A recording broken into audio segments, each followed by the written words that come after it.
obvious overreaches of government power in my lifetime, and I believe in modern Canadian history, the recent invocation of the Emergencies Act by the government of Prime Minister Trudeau. Mr. Speaker, I note that the Prime Minister just 90 minutes ago announced that the application of the Emergencies Act has been suspended. That, however, does not change at all the profound concerns of Canadians, of Albertans, of this government, and this Assembly with this unnecessary, unjustified, and disproportionate use of arbitrary police power in our own time with no good reason. And so, Mr. Speaker, we will proceed with this debate, and I can inform the Assembly right at the beginning that Her Majesty's Alberta government intends to proceed with an application for a judicial review about what we regard as the unlawful application of the Emergencies Act before the judiciary, Mr. Speaker. Because while the Act may no longer be in operation, the rights of Canadians and Albertans have been violated. Provincial jurisdiction has been violated, and a dangerous precedent has been created. And so Alberta's government will give the independent judiciary the opportunity to speak to these critical issues, and we hope in our pleadings will result with clear limits around the exercise of these emergency powers to constrain such arbitrary application of them in the future, Mr. Speaker. Let me begin with some historical context. Mr. Speaker, in the First World War, some 9,000 Canadians, largely of Eastern and Central European origin, were unjustly detained as, quotes, enemy aliens, majority of whom were people of Ukrainian ethnicity. And their detention, Mr. Speaker, was under the War Measures Act. These were loyal Canadians from communities that had a disproportionately high level of volunteerism to defend Canada in the Great War, and yet, because they had arrived in Canada as subjects of the Austro-Hungarian Empire, they were regarded as suspect by the then authorities at a time of popular xenophobia against Galicians, Ruthenians, and other than pejorative expressions for people of Ukrainian origin. 9,000 were interned between 1914 and 1920. Many pressed into forced labor.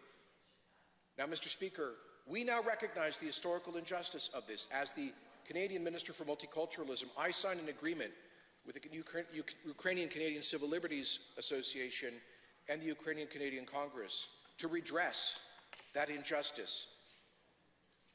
In 1939 to 1945, thousands of Canadians of Italian origin were unjustly interned under the War Measures Act for precisely the same reasons, an injustice which led to a formal apology by the former Prime Minister, the Right Honourable Brian Mulroney. Mr. Speaker, in 1970, the same law, the War Measures Act, was invoked by a different Prime Minister, Trudeau, to roll tanks and soldiers into the streets of Canadian cities and to arbitrarily arrest thousands of Canadians because of their suspected political affiliations during the October crisis. Now, undoubtedly, Mr. Speaker, there was a serious risk to law and order and to national security with the violence of the Front de la Libération du Québec. But, Mr. Speaker, there is now, I think, a clear historical and political consensus that invocation of the War Measures Act, thousands of detentions, and the use of the military in our streets was a massive and unjustified, disproportionate overreach and a shameful mark in modern Canadian history. In fact, that consensus was so strong that even Pierre Trudeau subsequently recognized the overreach, which is one of the reasons that he campaigned so hard to patriate the Constitution and write into it the Charter of Rights and Freedoms in 1982. That is further why Prime Minister Mulroney's government was elected on a commitment to repeal the War Measures Act, as they did in 1988, replacing it with the Emergencies Act. The new Emergencies Act sought to remove some of the extraordinary martial powers of the War Measures Act, and yet, of course, retained truly extraordinary powers. Let me say, Mr. Speaker, that in a truly extreme context, the state must have extraordinary powers to deal with potentially overwhelming context of warfare, civil war, of insurrection, of situations of mass violence and gross social disorder, of anarchy, Mr. Speaker. And so every sovereign state, governed by the rule of law, must have access to certain extraordinary powers for extraordinary times. And that was the purpose behind the 1988 Emergencies Act. But, Mr. Speaker, I submit that the recent invocation of this extraordinary and arbitrary police power by Prime Minister Trudeau's government is completely unjustified, totally disproportionate, without precedent, and that it will not pass the test of our courts nor the test of history. I think this has been a grave and shameful mistake. Mr. Speaker, casting back to the earlier Prime Minister Trudeau's application of the War Measures Act in 1970, the late leader of the NDP famously said, in his principled opposition to that decision, that it was the equivalent of using a hammer to crush a peanut. You know, Tommy Douglas, Mr. Speaker, was speaking against the popular sentiment at that time. His was a minority view, but it was a principled defense of civil liberties, something that we used to be able to expect from the NDP and the Canadian left, but no longer, Mr. Speaker, as they have shamefully and cravenly folded to the political whims of Justin Trudeau to invoke arbitrary police powers in trampling civil liberties. Whatever happened to that principled NDP, Mr. Speaker? They sold out. They gave away their soul as a principled voice of civil liberties. Mr. Speaker, let's move the analysis to recent events. Over the past 2 years, we have seen extraordinary applications of government power, unprecedented certainly in our lifetimes, to deal with the challenge of COVID-19. And these applications of unprecedented applications of government power, at least unprecedented for 100 years, have caused great social division and discord. We must admit it. And that is true in Alberta as elsewhere across Canada and the entire world. Mr. Speaker, no government has had a textbook about how perfectly to respond to a new and unknown pandemic of this lethal nature. And every government has sought to respond in a way that would avoid mass casualties, mass deaths, but also a catastrophic situation in their hospitals. That is what we have sought to do in Alberta, while also seeking to minimize the damaging effect of restrictions on people's lives and the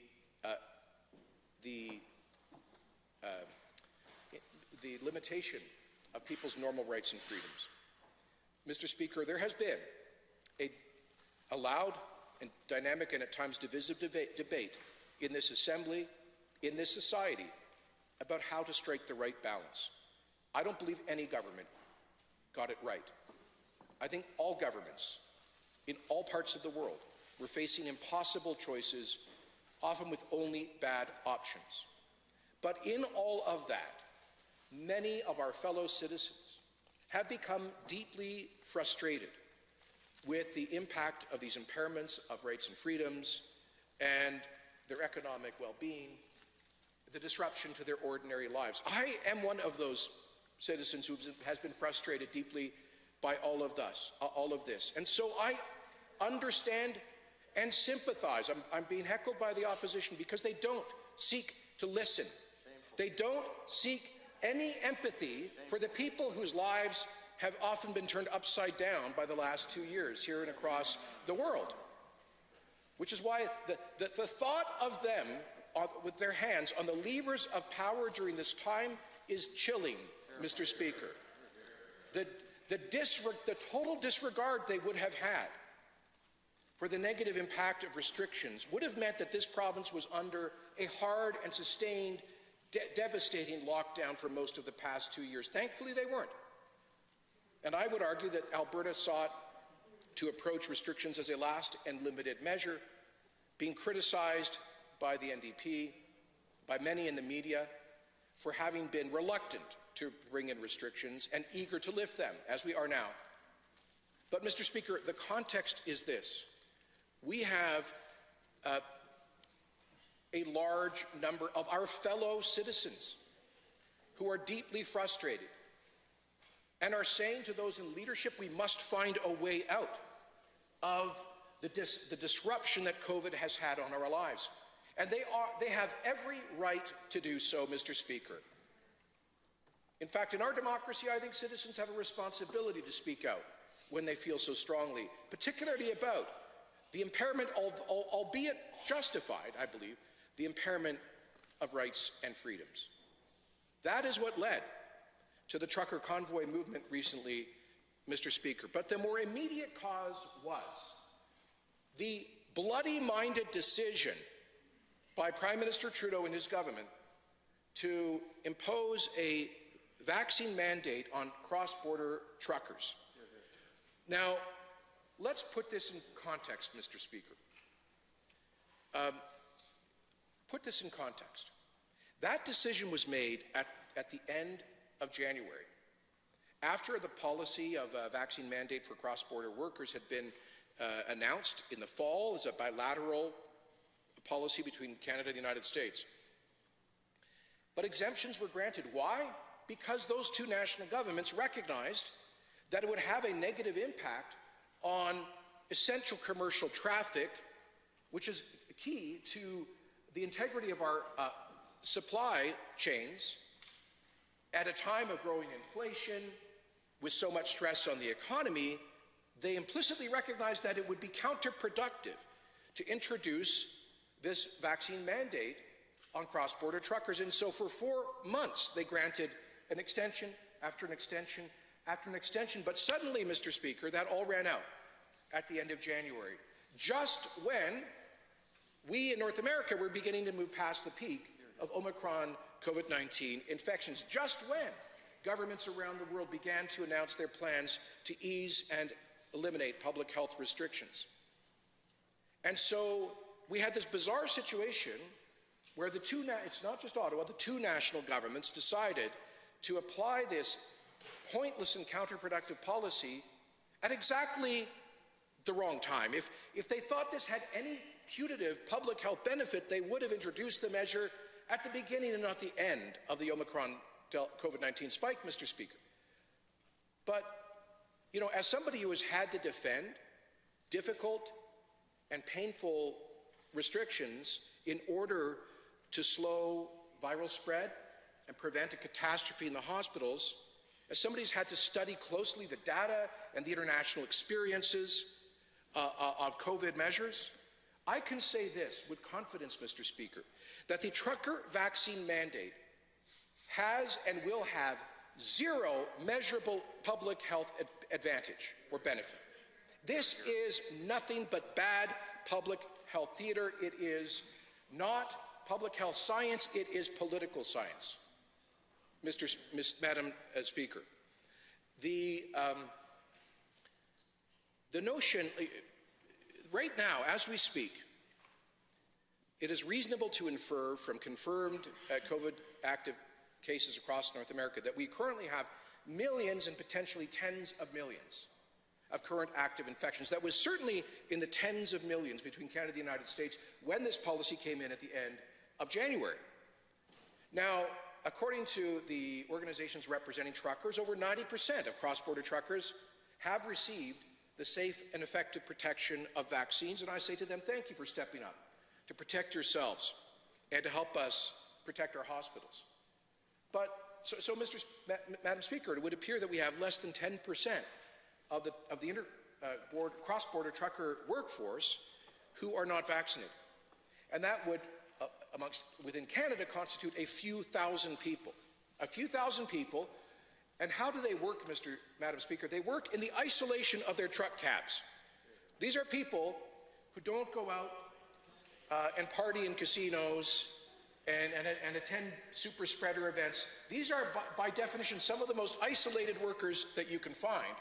And they are also, Madam Speaker, some of the most important workers that you can find.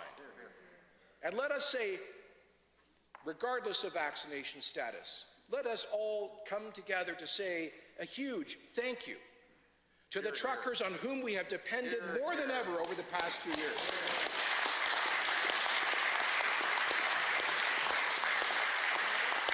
You know, Madam Speaker, I remember I was chairing the inaugural meeting of our Alberta Economic Recovery Council in the second week of COVID in March of 2020, with some of the leading thinkers from the Alberta business community, organized labor, and others.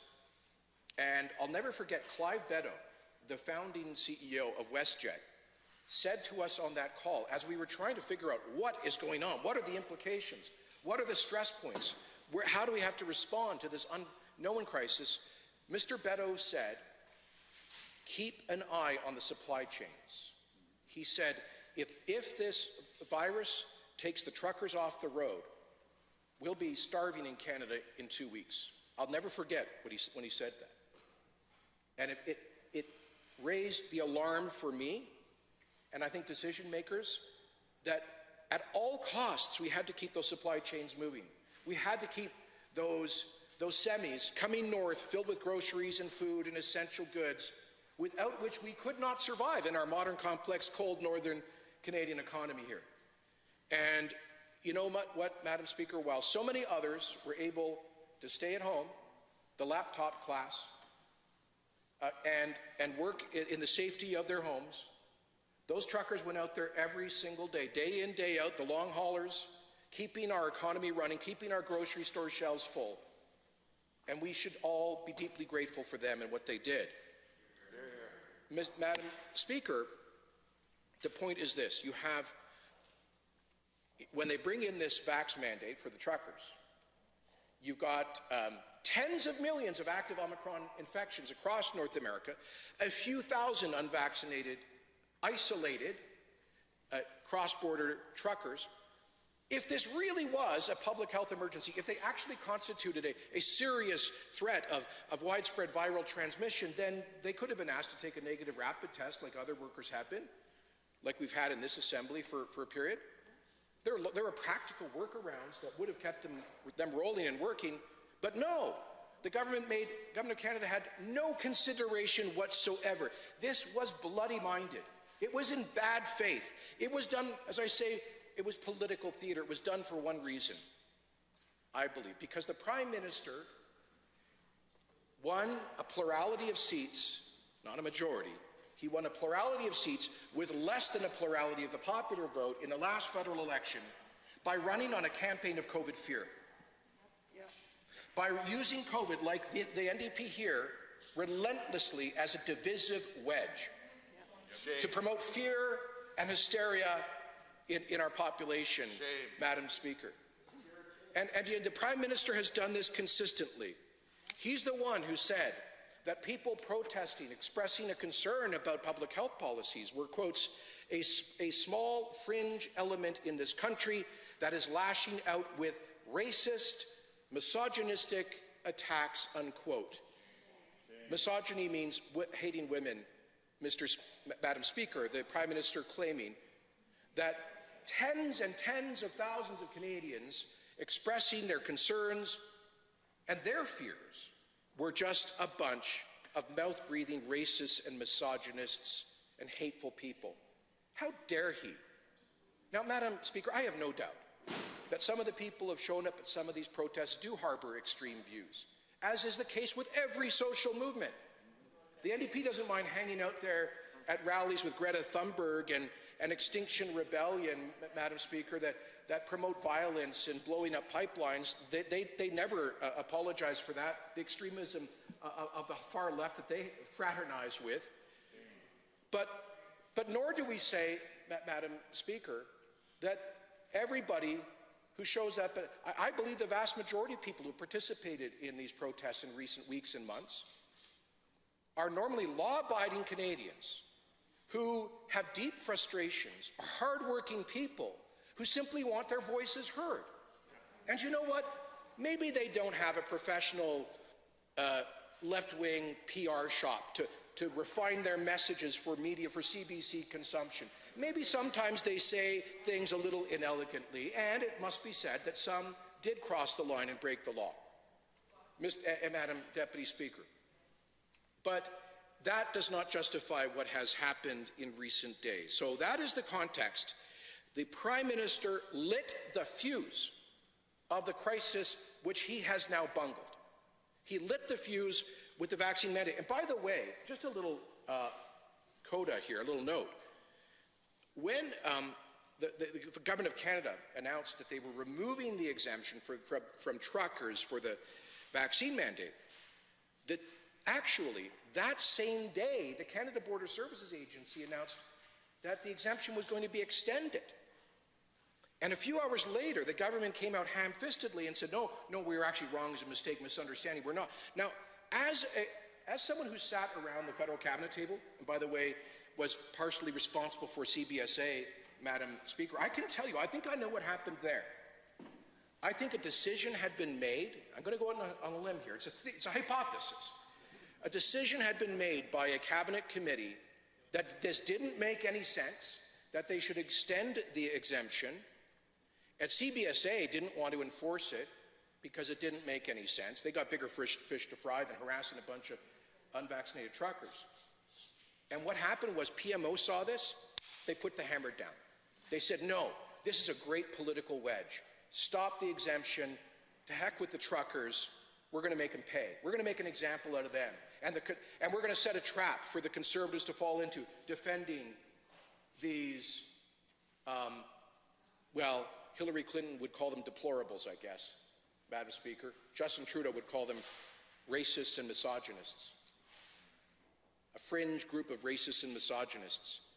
Political theater, not public health policy. And so that's what brought us to this, the beginning of the Freedom Convoy.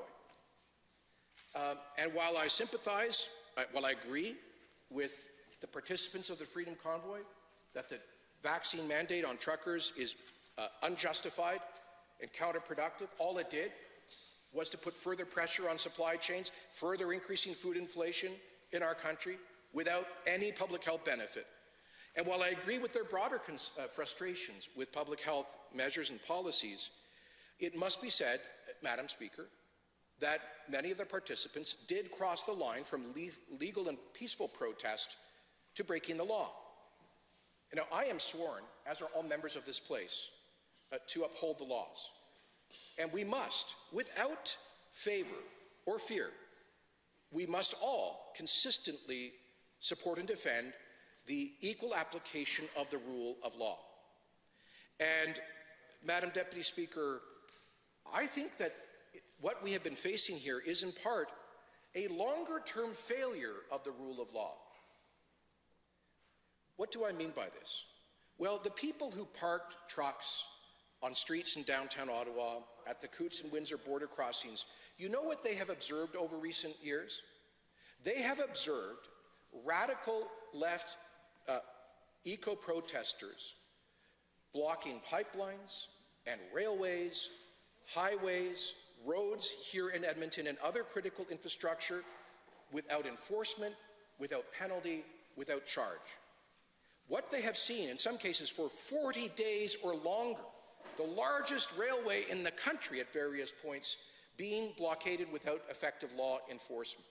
What they have seen is court injunctions, for example, against illegal protests around the oil refinery in Burnaby not being enforced by local law enforcement agencies. In other words, what they have seen is a growing trend to violate the rule of law.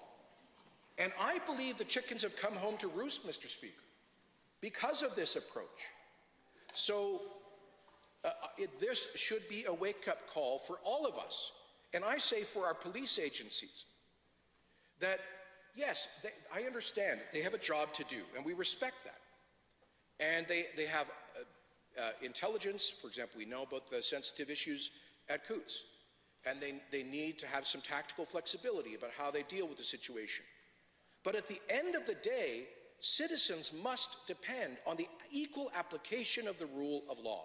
And again, I think many frustrated people saw the lack of law enforcement against environmental protesters in recent years as a new standard of non-enforcement. That is a problem. But, Madam Speaker, now we come to this. The protests occurred, and we had initially 100 and then 40 trucks intermittently blocking the border crossing at Coots. Now, the good news is this.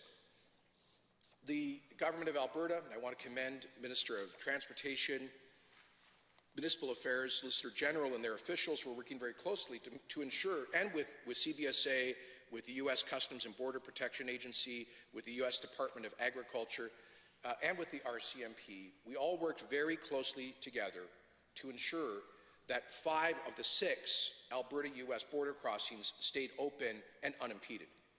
We were able to move U.S. meat inspection facilities to different border crossings, to extend hours, to work with the truckers, to work with the livestock producers, to minimize the damage and inconvenience.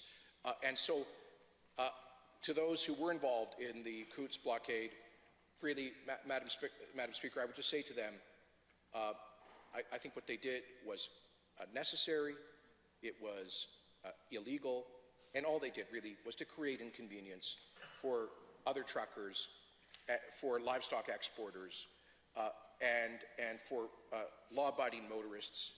I hope they've learned that lesson and won't repeat that kind of illegal protest. We would urge them to engage in lawful and peaceful protest to make their point. But, Madam Speaker, the point is this. Despite all of that, that matter was resolved. It was resolved with the use of ordinary law. There was no lack of law, Madam Speaker. There was no need for the extraordinary measures of the Emergencies Act. Alberta never sought its application, in fact, there's been something made of the fact that the Honourable Minister of Municipal Affairs, in his capacity as the Minister responsible for emergency preparedness for Alberta, wrote to his federal counterparts seeking some logistical assistance from the Government of Canada, which is the conventional thing to do because the RCMP had been unable to acquire heavy tow equipment and operators. And do you know what the federal response was? No. The federal government would not step in to support Alberta in a request for some additional equipment.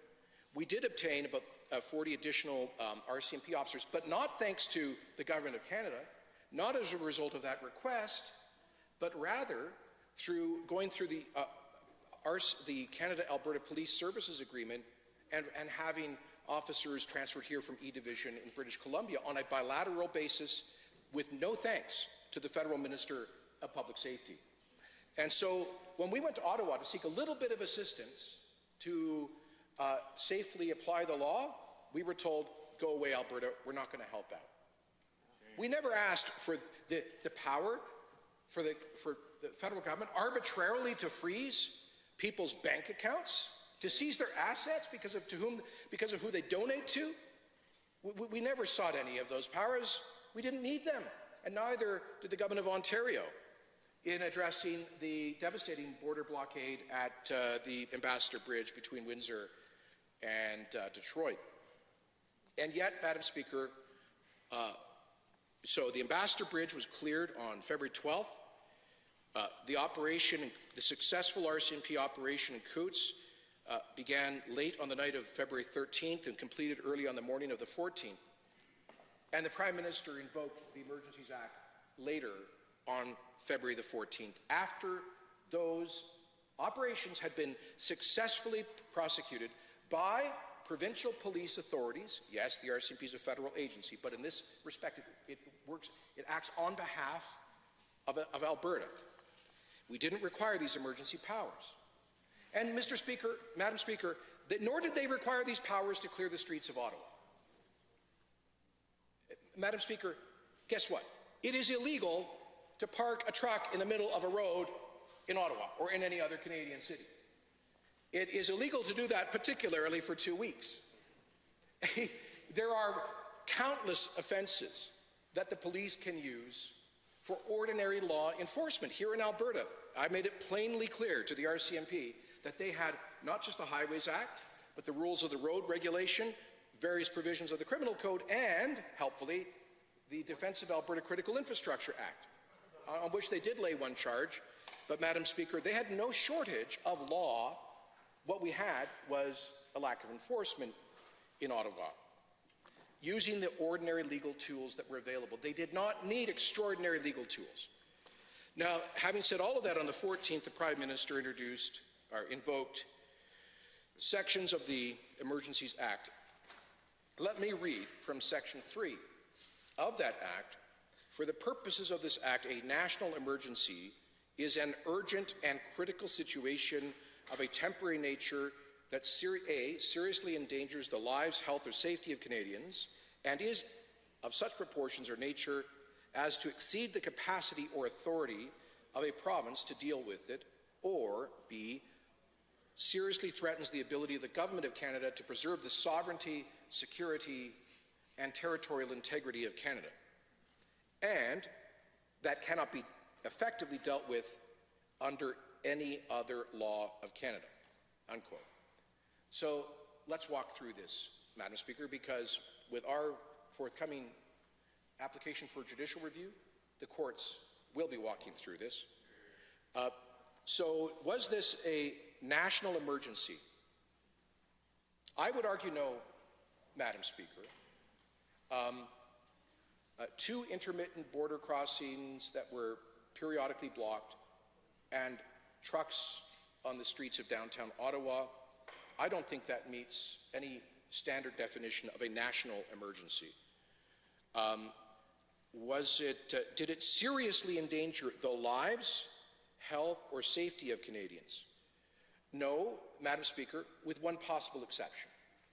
We did receive intelligence, of course, that there was a group who are now under detention at Coutts who allegedly had violent intent and stockpiled weapons to jeopardize the lives of police officers.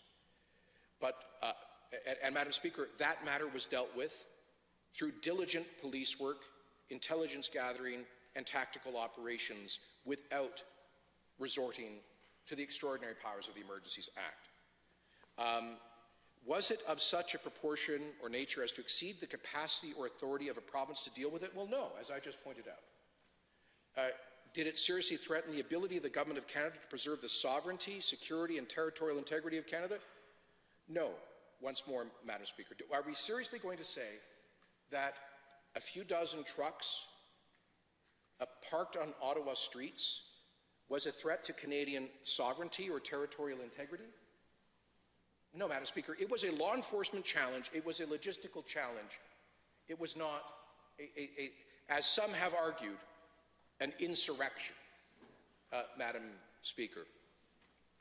Could it have been effectively dealt with under any other law of Canada? Yes, and it was at Coutts. It was at the Ambassador Bridge. It was at Emerson, Manitoba. It was at the Surrey border crossing. It was in Quebec City. It was in downtown Toronto, where police effectively prevented these kinds of blockades. It was in almost every instance, but ironically downtown Ottawa, where I would argue there was an enforcement failure.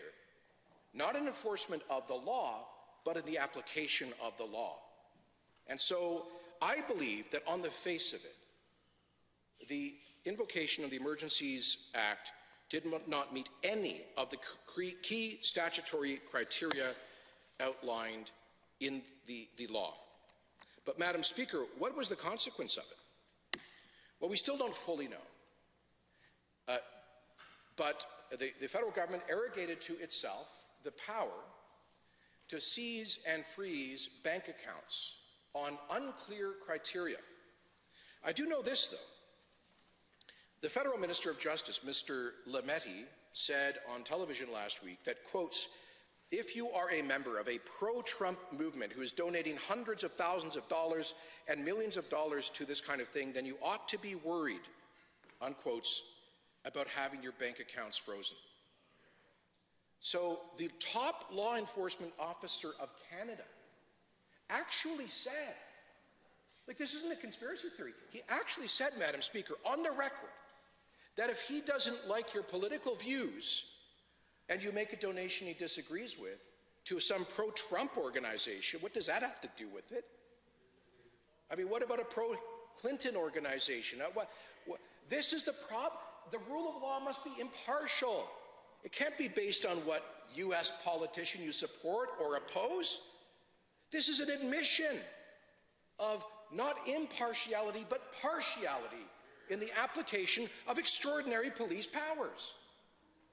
Madam Speaker, some will say, well, it wasn't like the FLQ crisis, the October crisis, we didn't have thousands of detentions. But, Madam Speaker, our lives are now inextricably bound up in the digital world. You can't get a telephone, can't get heating for your home, can't get a function in modern society without a bank account. And if that bank account can be frozen and seized arbitrarily, without recourse, without judicial review, through the extrajudicial application of police power, and you don't even know who's doing it. Is it the bank doing it because the government told them to? Is it the government doing it themselves? Which government agency? To whom do you appeal? Madam Speaker, this is a widespread, invasive violation of fundamental rights that has occurred in our midst, in our time, setting a very dangerous precedent for the future. On top of all of, Madam Speaker, another issue that Council, on behalf of the Alberta Crown, will be raising in our judicial review application is that this is a gross and obvious violation of the Canadian Constitution with respect to provincial jurisdiction. Under the Canadian Constitution, provinces are responsible for ordinary law enforcement. And this essentially was a usurpation of our constitutional jurisdiction over law enforcement by the federal government. Now, the Act requires that provinces be consulted. And yes, the Prime Minister convened a teleconference with the 13 provincial and territorial premiers Monday last week, which lasted for about an hour. I spoke strongly against the invocation of this power. And while I can't reveal what others said in that private call, I can say it's a matter of public record that 6 other provincial premiers have joined me in stating their opposition to the use of this act. So it requires consultation with the provinces. 70% of the provinces said, no, this is unnecessary, it's unjustified, it violates our jurisdiction, it's counterproductive. And Madam Speaker, I refer the Assembly to the letter that I wrote in formal response to the Prime Minister laying out our arguments in this respect, arguments that will form the basis of our application for judicial appeal, in addition to potential intervention in support of the Canadian Civil Liberties Association and the Canadian Constitution Foundation and their pending judicial applications. So, Madam Speaker, let me wrap up by saying that this is a fiasco. The Prime Minister lit the fuse. He then inflamed the situation, not by seeking to deconflict it, but when tempers were rising and the protests were growing, what did the Prime Minister do? Did he act as a responsible national leader and appeal for calm? Did he show a shred of humility? No. What he did was to pour gas on the flames of this conflict with his irresponsible comments. He said, well, just last week, he said on January 28th, this is a troubling small but vocal minority who are lashing out at science, at government, at society. He said that the people of Ottawa don't deserve to be harassed by the inherent violence of a swastika flying on a street corner. He said on February 16th, last week, a dear friend of mine, Member of Parliament for Thornhill, Melissa Landsman, who is the descendant of Holocaust survivors, asked the Prime Minister why he was dividing Canadians. And here was his answer. Quotes, Conservative Party members can stand with people who wave swastikas. They can stand with people who wave the Confederate flag, etc. And so instead of seeking to calm the country, the Prime Minister instead sought to inflame the conflict. He created the conflict unnecessarily with his vax mandate on truckers. He inflamed the conflict with these comments. And then, as a diversion, a cynical diversion from the disaster that he created, he then goes and invokes the son of the War Measures Act. Madam Speaker, this, I believe, will go down as perhaps his legacy. Perhaps he'll be remembered, because I don't know what else he's done of merit. This will go down in history as a central mark on his premiership. This will go down as a look at how Canada and his government has been the subject of international ridicule. The same Prime Minister who used to be the toast of the liberal international media is now the laughingstock of the same global media, Madam Speaker, because of this gross and unjustified overreach, this violation of civil rights to deal with a few dozen trucks parked illegally. If this is how he acts to that kind of a situation, imagine how he would react to something like an FLQ crisis. Oh, how about this? I think maybe we have a test case, Madam Speaker, because last week, armed machete-wielding eco-terrorists attacked a group of blue-collar workers and security guards at a Coastal GasLink construction camp, threatened their lives, set the equipment on fire, and literally terrorized those workers, many of whom are Indigenous Canadians. If you go up to those camps, Madam Speaker, you'll see most of the security guards, many of the construction workers are hard-working members of the First Nations. And they were terrorized largely by left-wing, urban, southern, Caucasian eco-terrorists, Madam Speaker. Actual violence, potentially lethal violence. And that happened a week ago, and the Emergencies Act was in effect. I didn't see the Government of Canada springing to freeze the bank accounts of those associated with that act of eco-terrorism, Madam Speaker. And so again, this is a dangerous precedent. This is the partial application of law, not the impartial application. This is a precedent that apparently he's willing to use against a few dozen truckers illegally parked, but not against people wielding machetes, threatening lives, and setting equipment on fire dangerously.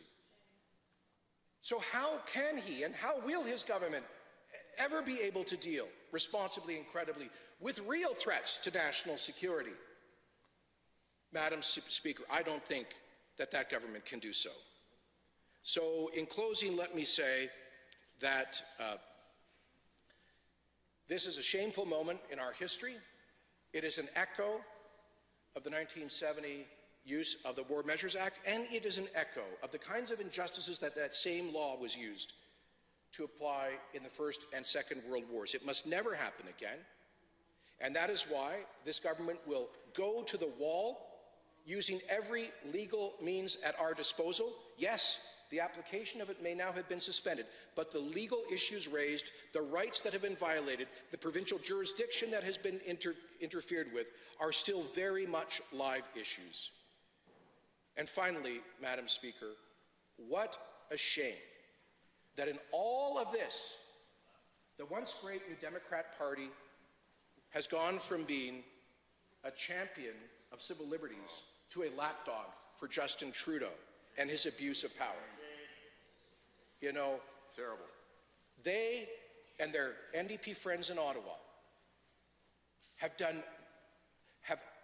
enabled and facilitated this gross power grab.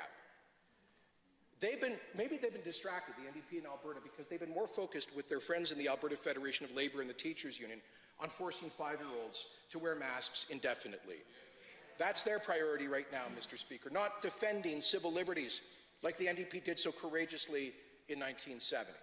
But this government will defend those liberties, will defend the Constitution, and will go to the Supreme Court using every resource at our disposal to defend the law and order as the basis of our democratic society. Thank you, Madam Speaker.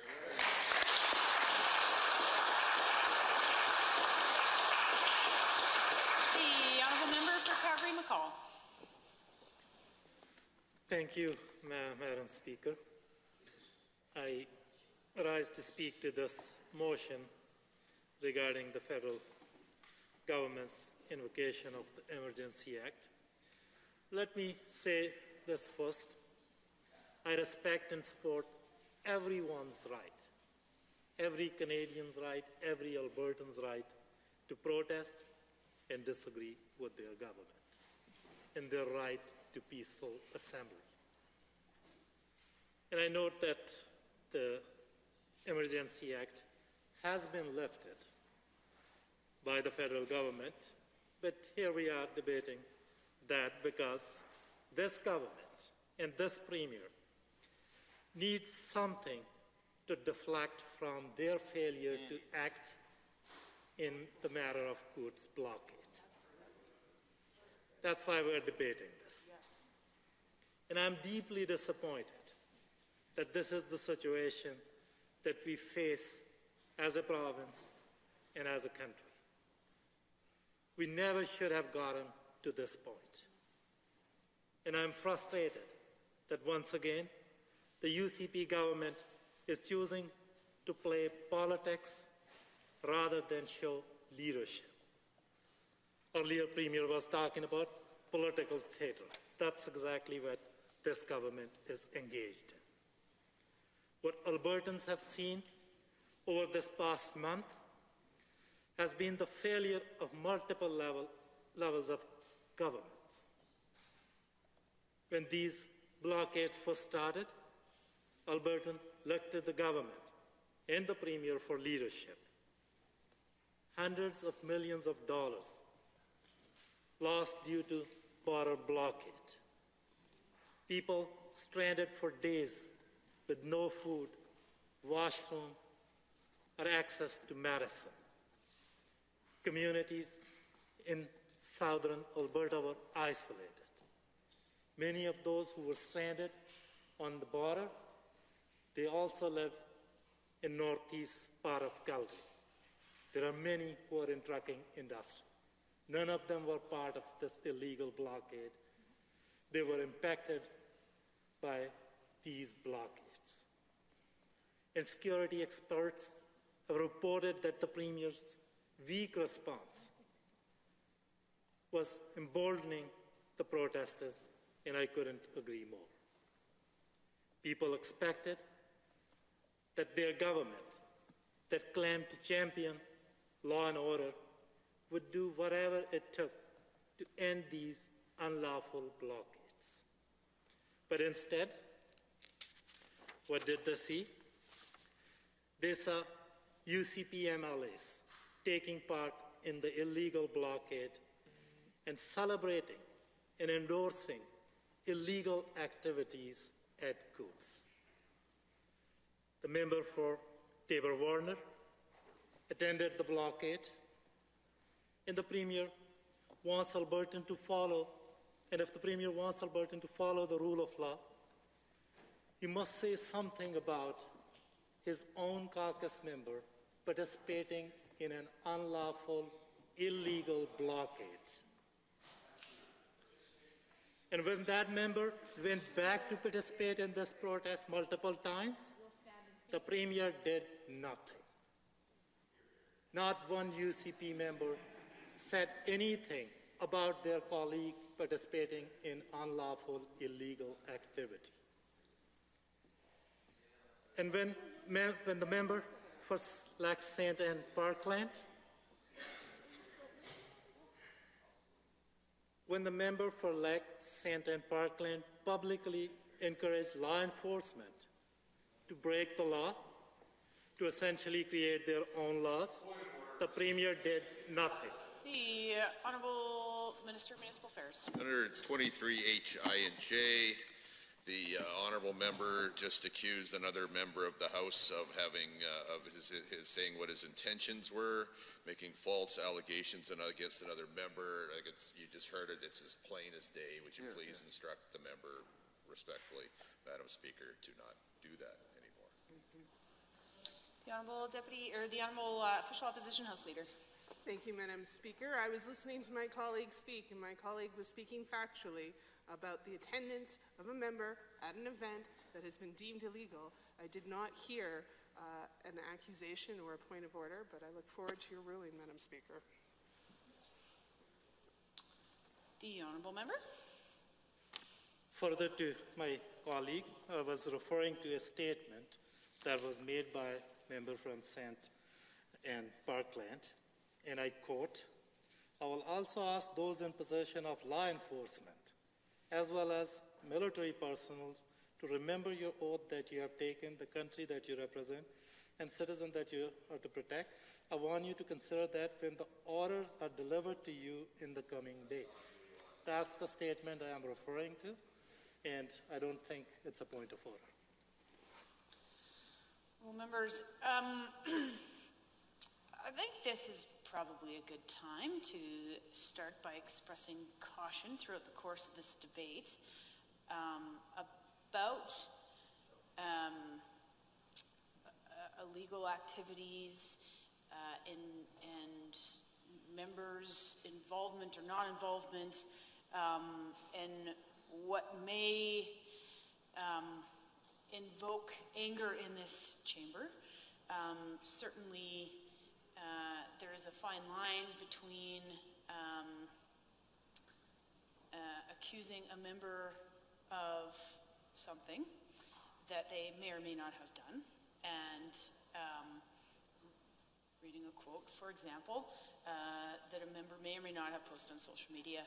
I can appreciate that we might be in this form of points of orders throughout the course of this debate. And I think that knowing that, I'm going to lay out a general caution for all the members in this House to be aware of the words that they say that can inflame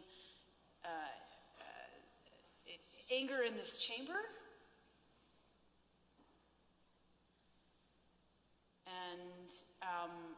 And so this is your opportunity, for every single member in this House right now, this is our opportunity to, sorry, Honourable Member for St. Albert, do you have something you'd like to say? Okay, I can appreciate, you can certainly appreciate when the Speaker is standing, that the Speaker has the floor and not the individual members of this Assembly. That would be most helpful. Well, I am giving caution to all members in this chamber that we are to respect one another as elected representatives for the people that sent us here, and that will be the tone of this debate as we proceed throughout the course of the day, because I think that's what Albertans expect of us, and we all know that, and that is how we're going to move forward. So the Honourable Member for Calgary-McCall has the floor. Thank you, Madam Speaker, for the caution. I will try to be respectful, but at the same time, I think the facts are facts, and whenever I'm describing those facts, I will try to describe them with utmost respect. And let me start with what Acting Justice Minister said about this blockade. She said it's illegal. She said it's intolerable. There was the description coming from this government of this blockade, that it is illegal. It is offside. Although she also did nothing about it at all. And our caucus encouraged the government, encouraged the Justice Minister to go to the court, seek an injunction, and look at other tools that you have at your disposal, such as suspending commercial driver licenses and more. And these are concrete steps to show that government supported the rule of law and would stand with law-abiding Albertans against the lawlessness at courts. Instead, the government did nothing and even continued to stand with their colleagues who proudly defended the blockaders, saying they inspired nations or called them good folks. Then the seriousness of the situation became clear. 13 long guns, handguns, a machete, multiple set of body armor, 21 rifle magazines for semi-automatic rifles, another stockpile of ammunition. And all of that was seized at courts. And 4 of them have now been charged with conspiring to murder RCMP officers. The acting Justice Minister stood up with the RCMP, who were the target of this vile plot to murder law enforcement personnel, and has still refused to condemn her colleagues' reckless and selfish actions. The fact that the member from democratically elected government put in place. On a point of order. Point of order, Madam Speaker. 29 HJ and K, so eliciting false motives, causing disorder. We just went through this. I take exception to the member opposite continuing to reference me with causing disorder, eliciting any illegal behaviours or activities. Again, given that the Liberals and the NDP evoked an Emergency Measures Act, which is going to be proven in a court of law to be unequivocally out of line for what that context was. The simple statement that I made for people to remember their oaths of who they swore to protect in this country, that is sedition. That is sedition according to the socialist opposition. It is not a seditious act to make people remember, and I might add, Madam Speaker, I would also say that same thing to that member opposite now. Remember your oath and who you swear to protect. Remember those flags and those colors and who you should be patriotic to. If that's sedition, I'll say that all day long. Thank you.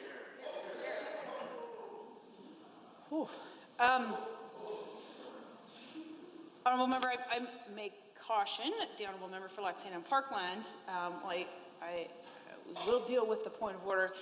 It is certainly not appropriate to speak directly to another member in this chamber. Words like you pointing are definitely not helpful.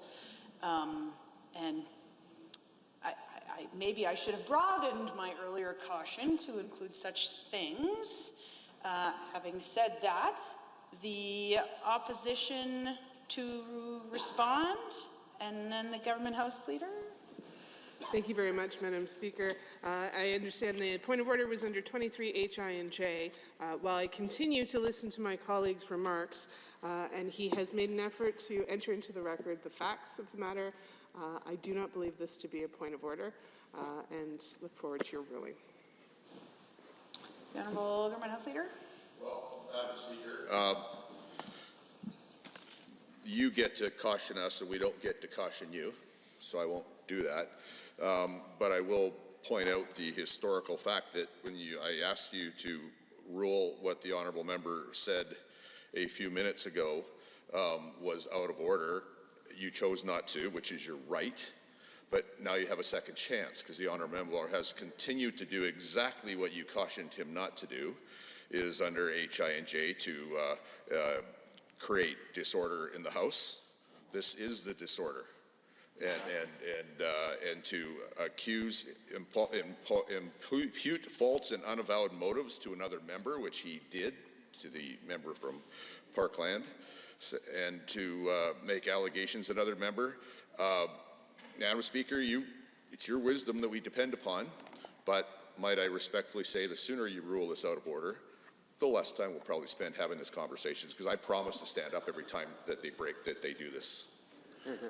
Honourable Minister, I certainly don't think you were challenging the Speaker on a ruling, but and I would expect the way in which that was worded will not happen again, because that would be most inappropriate, as you would know.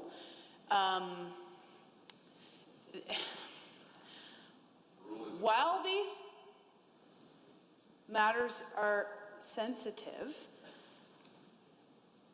and while I believe there are different perspectives on what has been said or posted or whatever outside of this chamber, that doesn't make it not true. And that, therefore, makes what is being said a matter of debate and not a point of order. However, we know that this type of language is not helpful. We've all known that before this debate even started, and now we're here for the second time in a very short period of time. So I would ask the honourable member to tailor his remarks to the motion at hand, which is about, you can certainly read it for yourself.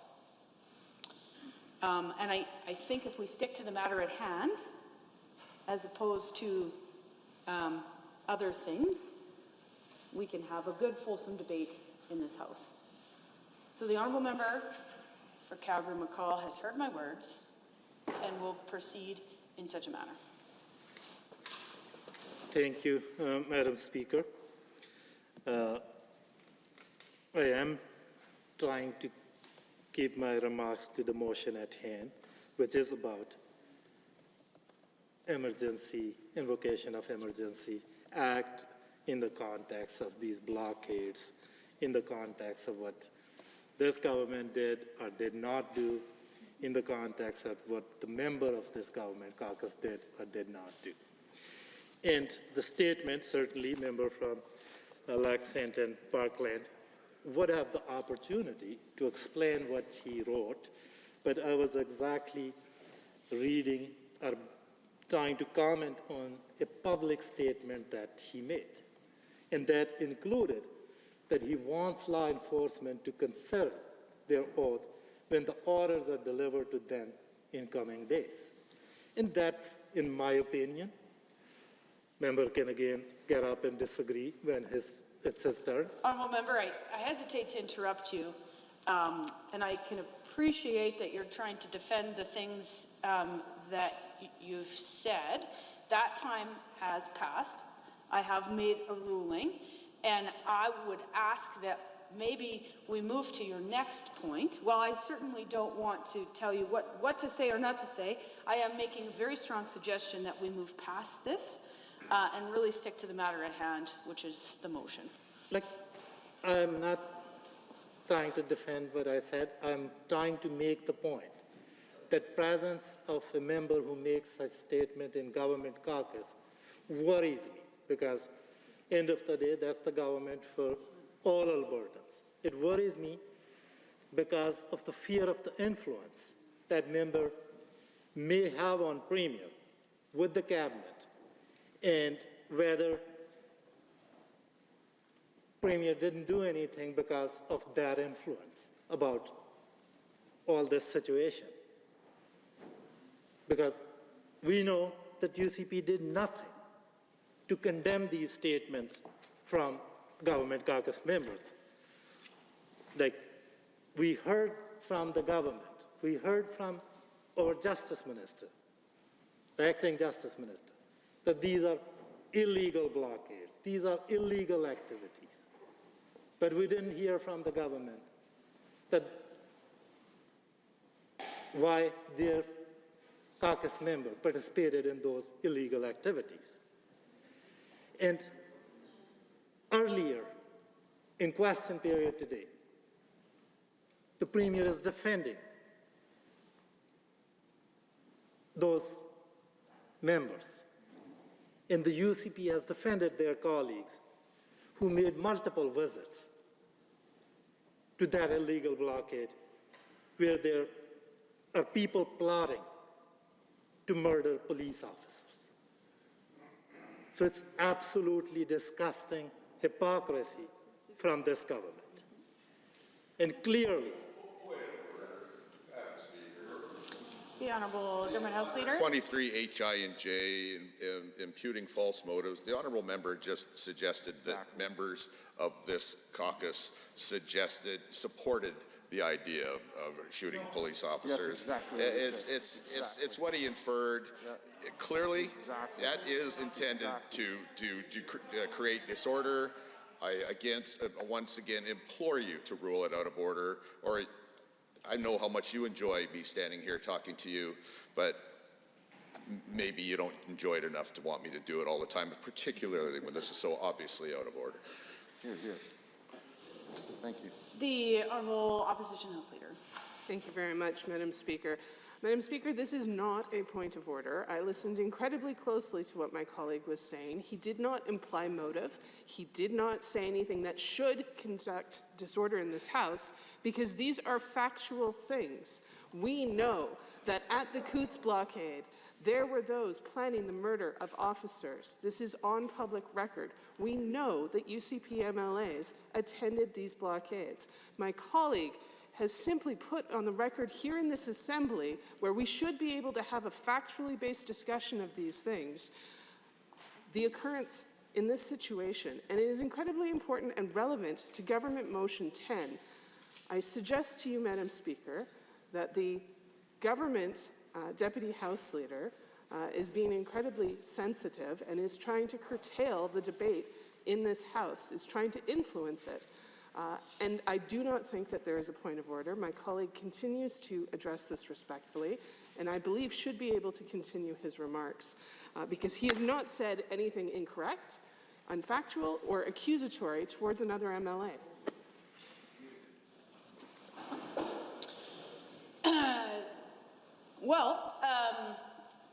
I thank you for your remarks. I have two thoughts to say on your argument, in particular, Honourable Official Opposition House